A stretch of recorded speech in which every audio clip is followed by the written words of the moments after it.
¿Cuáles son sus orígenes familiares? Bueno, mis orígenes familiares son muy sencillos. Mis padres fueron inmigrantes españoles, vinieron por distintos motivos. Mi mamá vino para visitar a una hermana que vivía acá y se volvía al año. Y mi papá venía para reemplazar a un hermano que tenía un trabajo, era administrador de una importante familia, qué sé yo, que confiaban ciegamente en él, y como él se iba a ir por un año a España, entonces el hermano vino para reemplazarlo en el trabajo. Pero mis padres se conocieron en el barco, entonces el destino cambió. Mi mamá no se volvió, vivió con esa pena de haber como traicionado a su madre, de no haber vuelto al año. Se casó y después vino la guerra civil, la guerra mundial, o sea que pasaron muchos años hasta que pudo volver. Bueno, y yo soy hija única, fui muy sobreprotegida por mi madre sobre todo, al ser única, ¿no? Pero bueno, me educaron siempre, mi papá sobre todo, en la importancia del estudio, de los valores de la solidaridad. Yo me acuerdo, lo comenté no sé tanto con alguien, me acuerdo cuando yo era chica, que estaba la Segunda Guerra Mundial, que en mi casa se vivía juntando cosas para la guerra. Vivíamos cerca de Constitución y había una misión inglesa, creo que era en la calle Carlos Calvo, por ahí cerca del Bajo, y juntábamos los aluminios de los chocolates que comíamos, y se hacían pelotitas que se iban agrandando, y esas pelotas de aluminio se llevaban ahí porque las mandaban, no sé, para los aliados. Bueno, había como una cosa de solidaridad muy importante. Eso a mí me quedó muy grabado como actitud de vida, ¿no? En mi casa mi mamá tenía una costumbre que ahora sería deplorable, pero siempre decía que había que hacer comida de más porque hay que tener por si alguien necesita un plato más de comida. Cosa que mi mamá era campesina, del campo, de una zona campesina, y allí, según ella contaba, era común que pasaban peregrinos o qué sé yo, y ella sabía que siempre había que tener un plato para el que se acercaba. Así que bueno, eso a mí me marcó de alguna manera. Yo en realidad no pensaba estudiar medicina cuando era chica. Fui a un colegio comercial porque era el que estaba más o menos cerca de casa, y bueno, fui a esa escuela muy buena, una época en que los profesores eran en esa escuela por lo menos. Tuve de profesores a Baldomero Fernández Moreno, por ejemplo, a otro, a Norberto Argentino Frontini, gente que militaba en distintas cosas, o por la paz uno, el otro en la literatura, o sea, muy bueno. En esa época muchos profesionales trabajaban como docentes y apasionados por lo que hacían, porque era su profesión. Y bueno, creo que fue una buena formación. Y de ahí salieron mis hermanas, porque como no tengo mis amigas, que hasta ahora son mis amigas, fueron mis hermanas, digamos, de ese modo, ¿no? Así que bueno, ese fue mi escuela primaria, mi escuela secundaria, y después entré a la UBA, Facultad de Medicina, en una época en que, como era perito mercantil, tuve que dar examen. En mi familia la primera impresión o opción era que estudie ciencias económicas, pues, que a mí no me gustaba para nada, aunque las matemáticas sí me gustaban. Mi papá quería que estudie física. Era la época que empezaban las cosas espaciales, qué sé yo, a él le gustaba que estudie física. Pero bueno, me decidí por la medicina, y bueno, estudié, trabajé durante toda mi carrera, trabajé siempre, estudiaba en un bar con otras amigas. Yo venía de una escuela donde trabajaba, que era en Villa Lugano, que en esa época era el Far West. Venía con el colectivo el 152, que me dejaba ahí en Córdoba, y ahí al bar, y a estudiar desde las 6:30 de la tarde hasta las 12 de la noche. Los sábados a la mañana, muy temprano, a las 5, ir a buscar los testigos a la biblioteca, porque había muy pocos, entonces había que hacer cola temprano para estar en un lugar donde no sé si había 5 o 6 juegos, que sé yo lo que había, para poder sacar un testigo. Y yo creo que fue un sacrificio, que no sé si ahora muchos lo quieren hacer, pero a mí me sirvió, digamos. Yo creo que el hacer las cosas con esfuerzo no es malo. Tuve buenas notas siempre, fui ayudante de física, parece que eso de mi papá de la física me habrá empujado. Fui ayudante de física biológica varios años, por eso, para complacerme, claro, que me gustaba mucho. Y después cuando estaba en tercer año, en esa época, había una materia que se llamaba Semiología y Clínica Propedéutica, nombre, ¿no? y yo di el examen, muy buen examen, entonces le pedí al profesor, que era el profesor Muniz, que después fue decano, Luis Muniz, si no podía ir como practicante a la sala. Y él me aceptó. Y entonces iba a la sala de clínica médica como practicante, y cuando entré ahí me volví adicta. Entonces yo era practicante de la sala y además estudiaba medicina. O sea, y trabajaba a la tarde, pero era tan interesante lo que hacíamos en las salas, me parecía un contacto con los médicos, que eran todos para mí profesores, que sé yo, aprendíamos tanto, y Luis Muniz era un tipo extraordinario además, ¿no? Su manera de acercarse a los pacientes, tan respetuoso, era un alto, grandote, era como parecía esos profesores franceses, ¿no? Entraba hacia la sala, pero se acercaba, saludaba a los pacientes, le decía, vamos a estar conversando de su problema un ratito acá, una manera que, digamos, como yo he dicho, nunca me dio una lección, pero me mostraba todos los días cómo hay que acercarse a los pacientes, ¿no? Así que yo aprendí mucho ahí. Y seguí hasta que me recibí en clínica médica. Estaba en el Hospital Durán, la cátedra. Y seguí, cuando me recibí, seguí en clínica médica, hasta que empecé a darme cuenta que todo lo que llegaba ya era como tarde, porque los pacientes adultos, crónicos, que eran los que se internaban, entonces yo decía, hay que poder hacer algo antes. Y empecé a pensar en pediatría, que nunca se me había ocurrido hacer pediatría a mí. En realidad yo había entrado a medicina también pensando hacer psicoanálisis. Pero bueno, se me fue la idea de la cabeza cuando vi que era... cuando vi que en esa época los tratamientos de psicoanálisis eran 4 veces por semana y como 10 años. Y yo decía, entonces en toda mi vida voy a poder ayudar a tan poca gente. Claro. Bueno, entonces de ahí justo un compañero me llamó que había un concurso en Casa Cuna, en la hora del Hospital Elizalde, porque había practicantes en la guardia y los estaban sacando, estaban poniendo médicos. Entonces me dijeron que me presenté y entré. Y la verdad es que fue muy acertado. El profesor Muniz me dijo una frase, no sé, no muy linda, pero me dijo, ¿lo pensaste bien? Mirá que vaca que cambia querencia retarda la aparición. Él era de Entre Ríos, claro. Tenían campo, así que me dijo una frase medio gauchesca, pero no me arrepentí nunca de haberme ido, aunque ahí era ayudante de la facultad, en la cátedra de clínica y todo, pero bueno, me interesó mucho la pediatría, tuve también buenos maestros, el profesor Nochetti Fasolino, un hombre muy generoso y muy dedicado, bueno, muchos, no sé si hacer nombre a veces es injusto. Hice guardias también, muchas guardias.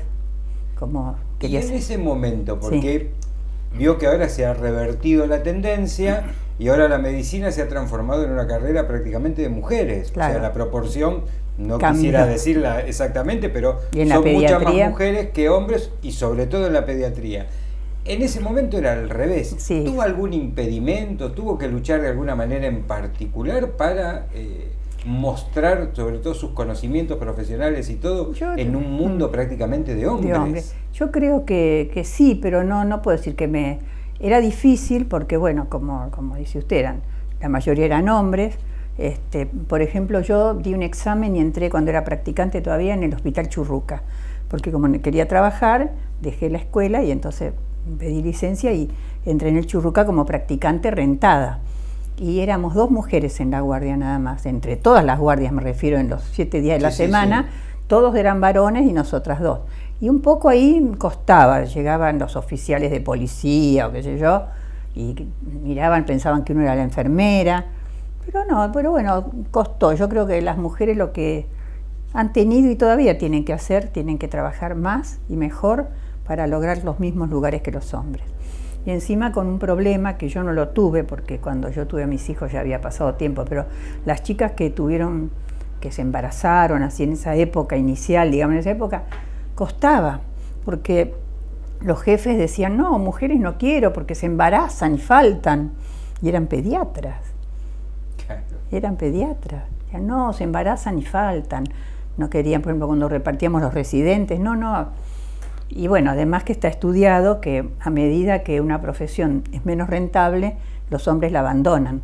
En Rusia esto pasó hace años, me acuerdo que había leído un trabajo que ya en esa época, hace como 20 años, el 70% o 80% de los médicos eran mujeres y los hombres habían migrado a todo lo espacial, la ingeniería espacial, toda esa que era donde estaba el dinero. Y acá pasa lo mismo aún dentro de la medicina. Hay hombres en medicina, pero migran a todas las especialidades que tienen que ver con aparatos, con cirugías complejas, con muchas cosas, digamos. Y dejan las menos rentables. Que por otro lado, estas menos rentables exigen mucho esfuerzo, porque un médico pediatra tiene que trabajar en su consultorio, como digo yo, tracciona sangre, viendo un paciente, otro paciente, otro paciente, para lograr una remuneración que le permita pagar el alquiler del consultorio y vivir.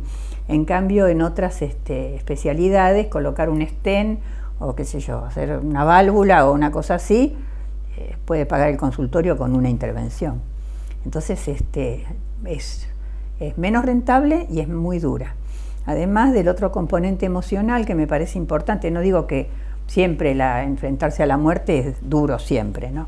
Pero en los niños también es muy duro, porque uno se enfrenta a la muerte del niño, uno mismo como persona, y a una familia que lo sufre. Cuando se muere el abuelo todos lloran, pero no es lo mismo, inclusive hasta un papá, una mamá, pero son adultos, pero un niño que es doloroso y uno tiene que aprender a remar en eso, ¿no? ¿Cómo aprende uno eso? Porque yo también como médico, pero médico de adultos, claro. Es textual lo que usted dice, no es lo mismo. No es lo mismo un chico que el abuelo. Claro, no es lo mismo, cuesta. Yo soy neonatóloga, digo más bien que fui, porque yo ahora no podría entrar a una sala de neonatología a manejar todo el equipamiento que hay. Pero se morían muchos chiquitos en esa época. Y era muy duro, y en esa época no había ningún recurso de sostén emocional, porque ahora en muchos servicios hay grupos. Después empezó en algún momento, yo participé en grupos Balin para poder hablar entre los colegas y ver qué siente cada uno, y con algún especialista, algún psicólogo que pueda ayudar a entender algunas cosas, porque a veces esas emociones tan duras lo que hacen es poner a la gente esa sensación de malestar, la transfiere a sentirse mal sin darse cuenta que es por eso. Por ahí problemas de burnout, que hay muchos, por ejemplo, en todos los que están en las terapias intensivas, porque ese sufrimiento en algún lado se pone. Entonces la gente o se desmotiva, o no trabaja tan bien, o se lesiona. Se lesiona como tiene infarto, tiene qué sé yo. O sea, se agrede a sí misma porque no puede elaborar ese sufrimiento. Eso es una parte difícil de la pediatría. Y más, yo lo he hablado varias veces con colegas, y a mí también me pasó, cuando uno tiene hijos chicos. Porque claro, porque para una mujer es peor, claro, porque claro, es médica y es madre. Claro, por eso. Entonces, enfrentarse con eso es difícil. Y no hay todos los apoyos que debería haber en ese sentido. Por eso, por ejemplo, algunos se quejan de que, muchas mujeres no quieren hacer guardias, por muchos motivos. Uno de los motivos son esa cosa de las emergencias, ahora lo que hay de la violencia, que eso es un fenómeno terrible, ¿no? De que haya... yo no me acuerdo, mire, yo hacía 3 guardias por semana y un domingo cada 3. No, domingo por medio, porque hacía una guardia en el Churruca, hacía 2 guardias en la Casa Cuna, el concurso era 2 guardias y un domingo cada 3, así que hacía 3 guardias por semana. Nunca me acuerdo que alguien haya querido levantarme la mano, nada, nunca, jamás. Jamás alguien podía protestar, esto ya hace mucho, no me atienden, como máximo. En cambio, esto que pasa ahora es algo que no sé, es un fenómeno nuevo, yo no lo entiendo del todo, la violencia de la sociedad tiene que ver, y genera una reacción que, como no están esos grupos de contención y de análisis, ¿qué genera? Una reacción que yo contra el que viene, como me dijo, que me resultó muy doloroso, me dijo una vez no hace tanto, ¿no? Me dijo un médico joven, no, para mí cuando se abre la puerta del consultorio el que entra es un potencial enemigo. Me pareció terrible, porque lo lindo para mí que ha sido de la pediatría es que yo era amiga de los chicos, de los padres, la gente venía y me consultaba de la abuela, ¿le parece que la llevemos a este sanatorio, a este doctor? Cosas de como otra relación afectuosa, ¿no? Y ahora eso está también muy cortado, muy destruido por este tema de las obras sociales. Usted está en esa cartilla, atiende a un chico que nació, lo atiende hasta que tiene 7 años, le soluciona una serie de problemas, conoce cómo es esa familia, sabe que esa mamá se alarma por todo, entonces la tranquiliza, le da los datos, u otra sabe que no, que es una pachorrienta, entonces uno sabe cómo manejarlo.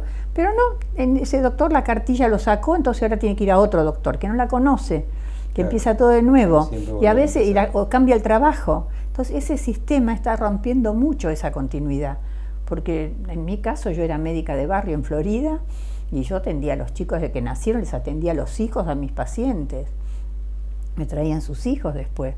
Entonces era un conocimiento que era muy lindo, me invitaban a los cumpleaños de 15, invitaban a, qué sé yo. Claro, conocía sus historias. Claro, eso era muy, muy gratificante para uno como médico, ¿no? Algún chiquito había estado muy grave, qué sé yo, que el cariño con que los chicos reciben al médico, ¿no?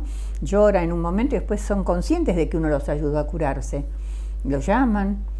No, era un disfrute. Ahora, con esta situación de atención 5 minutos, porque, bueno, como se remunera mal, hay que aumentar la producción, claro. Y bueno, eso deteriora la calidad, porque uno tiene que tener un tiempo mínimo para poder hablar con la gente.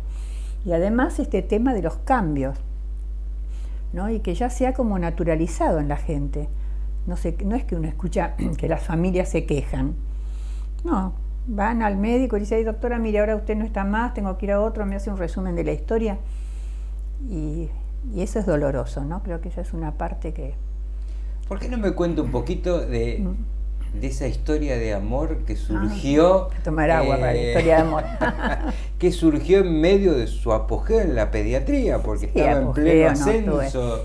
Sí, yo estaba trabajando bien y conocí a mi marido, que era chileno, Mario Gutiérrez Leighton, y bueno, me fui a Chile, dejé todo, donde pude pedir licencia, en otras cosas renuncié, cerré mi consultorio y me fui. Y fui aparte muy feliz toda la vida con él. Lamentablemente falleció hace años, hace 22 años ya. Y en Chile tuve una experiencia distinta. Yo acá era neonatóloga, trabajaba en esa época, no había como ahora todos los servicios de neonatología que hay.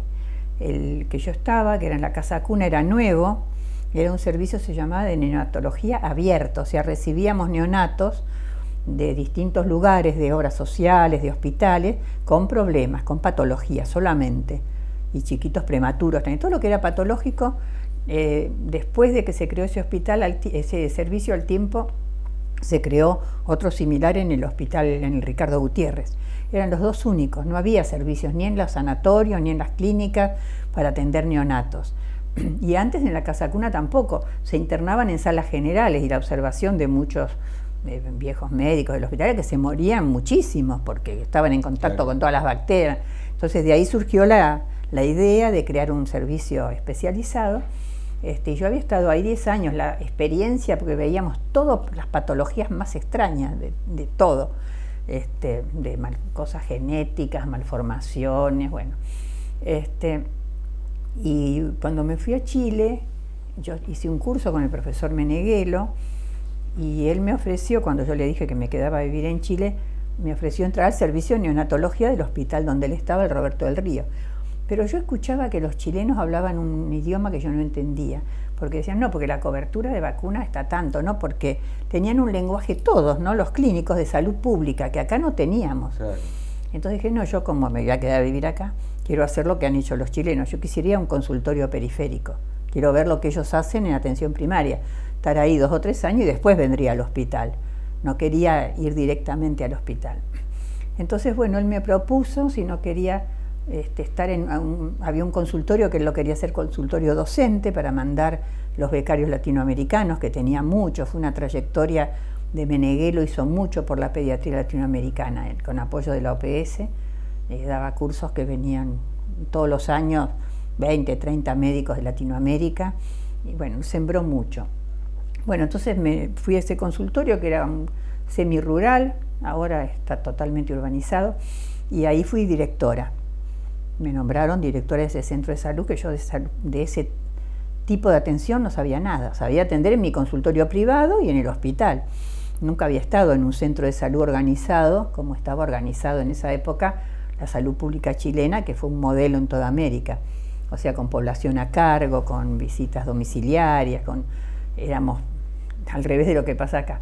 Éramos 2 médicos, yo y una doctora que había, una más, y y un odontólogo, y eran como 20 auxiliares de enfermería, una enfermera universitaria, 2 asistentes sociales, 2 nutricionistas.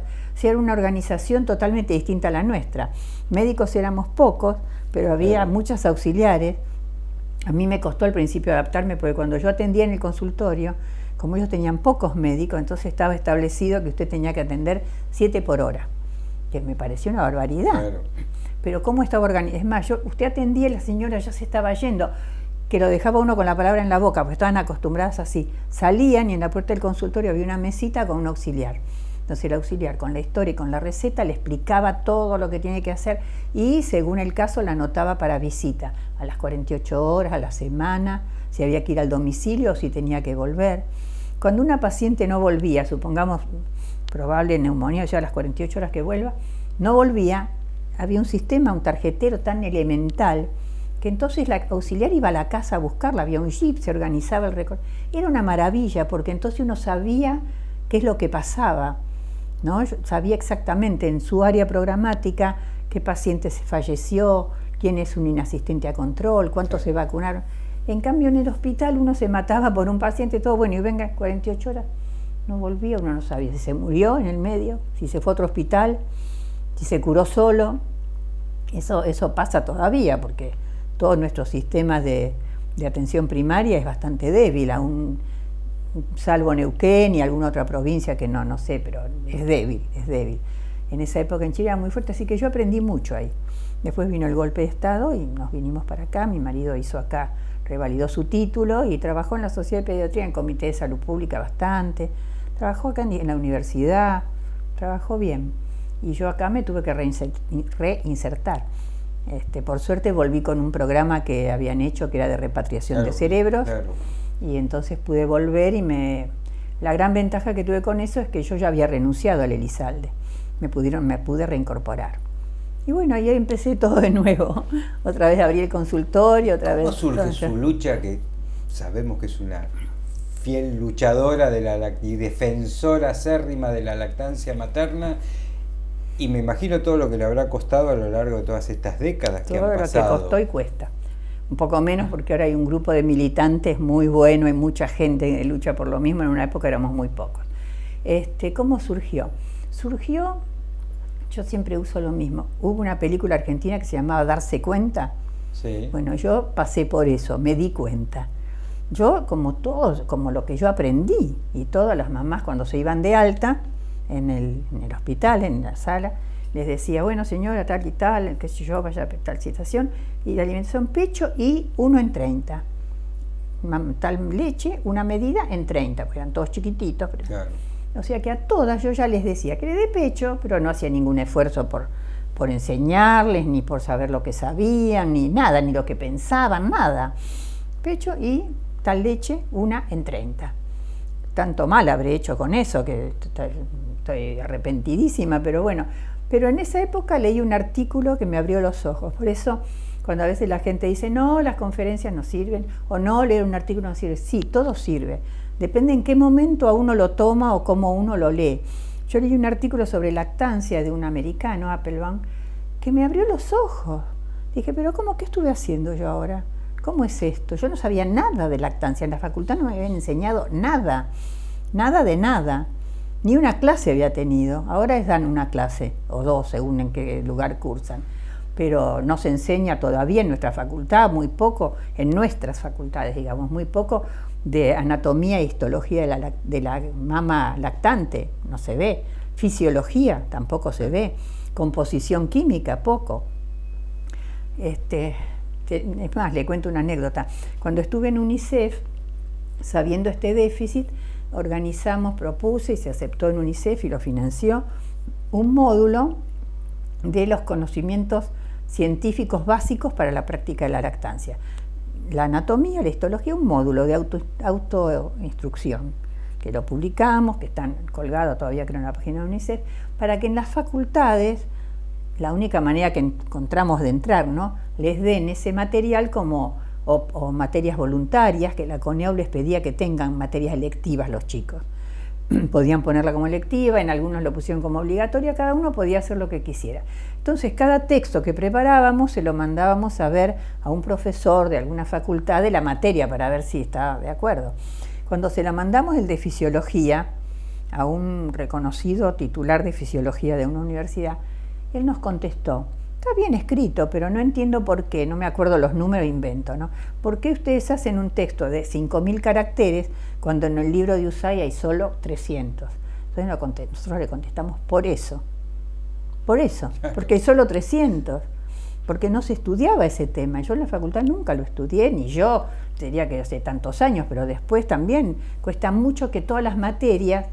Entonces llegan a pediatría y ellos de lactancia tienen una tabla rasa, la mayoría, no digo que todos, porque hay cosas que han ido cambiando. Algunas universidades ese módulo lo usan, los alumnos lo hacen todos los años, tenían libre de posibilidad de reproducirlo, pero bueno, en otras no.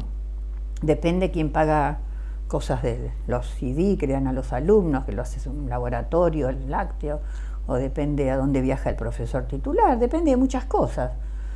Acá me acuerdo de una época, en un cambio de decano, apareció en la Facultad de Medicina en la puerta todos hermosos maceteros con el nombre sendo de industria farmacéutica.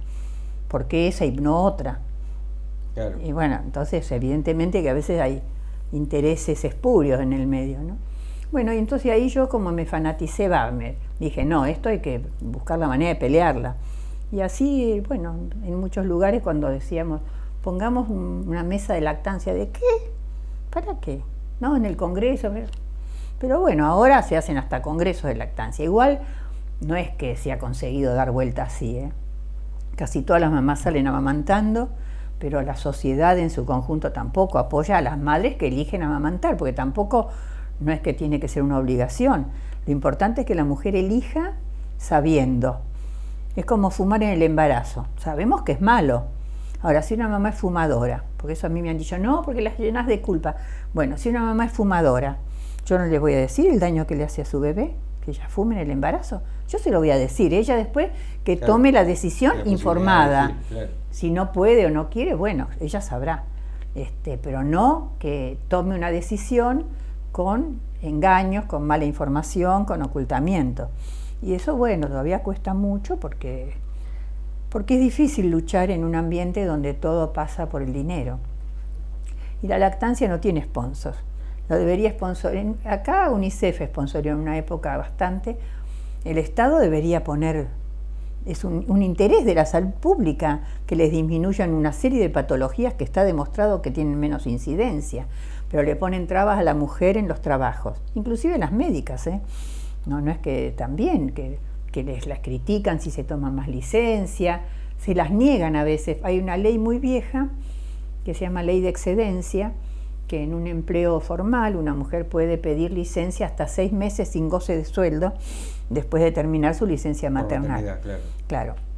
Pero yo conozco un hospital pediátrico donde se lo negaron a una persona, a una mujer, que su esposo tenía un buen pasar económico, entonces ella quería tomarse, dijeron que no por razones de servicio. Se la negaron, o sea que no está, si vemos que entre los pediatras todavía no está considerado un valor, ¿cómo vamos a pretender que toda la sociedad lo tenga, no?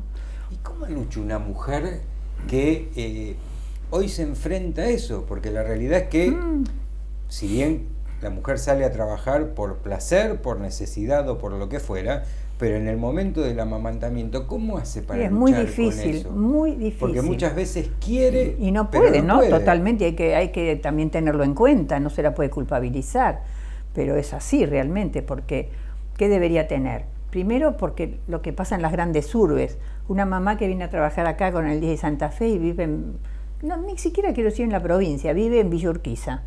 Le dan 1 hora para amamantar, ¿puede ir y volver a su casa? No, eso son leyes de una época que era una aldea, Buenos Aires, o le puede servir en un pueblito una mamá que tiene a 3 cuadras su casa, pero acá eso no le sirve. Como está el tránsito, sale 1 hora antes, pero llega a la casa lo que tarda hasta llegar, y sacarse leche es factible, pero tiene que haber un lugar amigable. Acá tenemos uno en la SAP, y el Ministerio los está promoviendo, el Ministerio tiene uno, muchas empresas han hecho lugares aceptables para amamantar, porque si no, ¿dónde se saca la leche una mujer que está amamantando? en el lugar más sucio de la empresa, en el baño. Y encima expuesta a que entra alguien y dice, ¿qué haces? ¿A vos te sacas leche? Ah, como así, un gesto, ¿no? En cambio necesita un lugar chiquitito, no necesita nada tan raro, amigable, donde pueda estar sola pensando en su hijo y poder extraerse leche. Que no es tan fácil porque al mismo tiempo le está sonando el teléfono o al mismo tiempo sabe que a tal hora tenía una reunión. Pero tiene que ser la que quiere. La que no quiere, bueno, que utilice la mejor alimentación disponible. Por eso nosotros no es que estamos en contra de la industria láctea. La industria láctea está en contra. ¿Cómo va a estar en contra?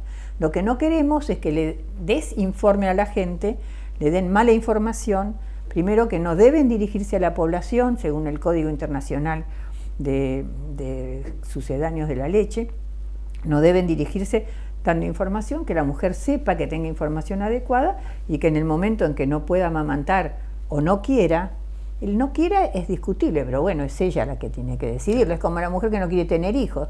Uno puede decir, ay, qué lástima, te lo perdés, sí, yo no quiero saber nada. Bueno, es su elección en la vida, ¿no?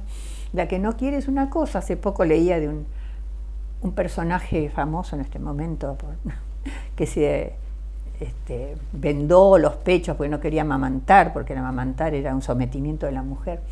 Bueno, en la vida cada uno hace lo que quiere o puede. A mí lo que me parece importante es que las mujeres tengan información, que con esa información hagan lo mejor que pueden. Lo mejor que pueden a veces es darle una mamadera, bueno, pero que no sea que el médico ante el menor inconveniente le dé una mamadera, porque ante el menor problema de que me duele la rodilla no me la amputan. Buscamos manera de ver cómo no te duele la rodilla, ¿no es cierto?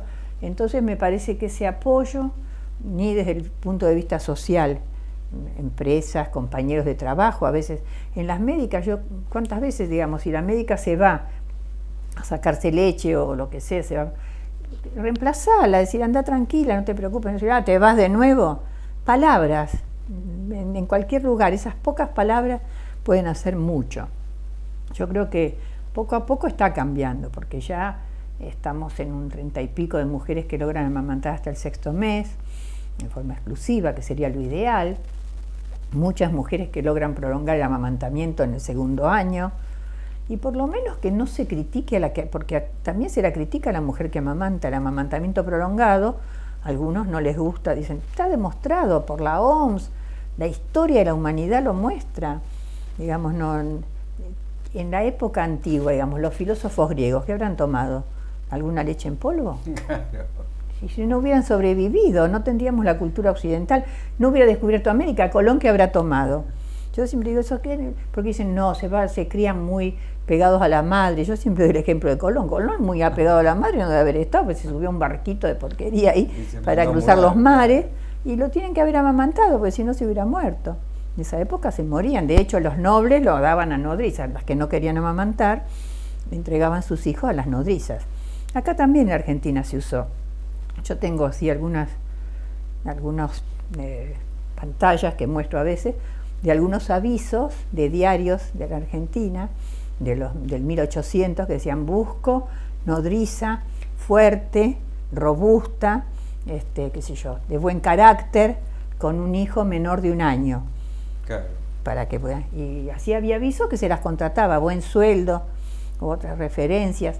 Bueno, era otra manera de la esclavitud, ¿no es cierto? Pero bueno, eso hacían mucho en algunas épocas la nobleza, de dar sus hijos a las nodrizas, que los críen y después se los entregaban a ellas.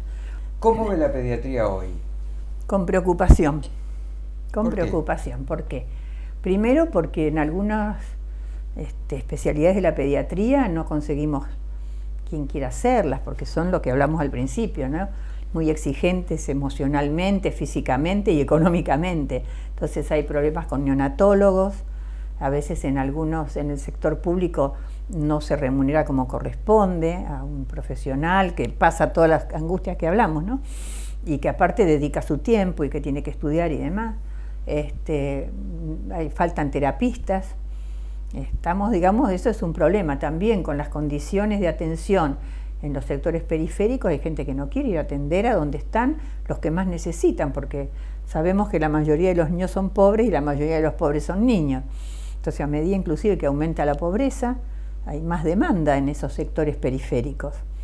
Y a veces tenemos problemas, tiene la sociedad en general de no encontrar allí médicos en lugares cercanos a su domicilio, donde está la instalación física, pero no está el recurso humano. Eso creo que es preocupante. Y lo otro que es preocupante no es de la pediatría, es de la sociedad en general, ¿no? Este crecimiento del individualismo tan exagerado, porque en realidad los pediatras, muchos médicos, no sé, usted es médico de adultos, no sé, pero muchas veces los médicos de, claro, muchos médicos de adultos, los cardiólogos, dicen, no, ustedes son diferentes. Siempre fuimos como bastante compañeros, digamos, ¿no? Bastante cercanos, de tirar todos para un mismo lado, ¿no? En ese sentido.